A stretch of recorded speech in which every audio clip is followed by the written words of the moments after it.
Hello everyone and welcome back to my YouTube channel with another informative and useful video. So guys, in this video I'm gonna be show you how can you fix iPhone screen not responding on your device after updating to your device. So guys, if you are facing this problem, then how can you fix this? So guys, let's start our video without wasting any time.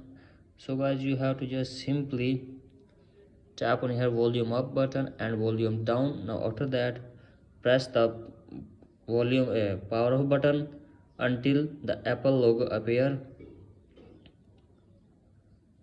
Now after that guys, you have to just simply again tap, tap here until Apple logo appear, and after that your device will be restarted, and after that your problem will be fixed. So that's it. So in this way guys, you can fix your problem.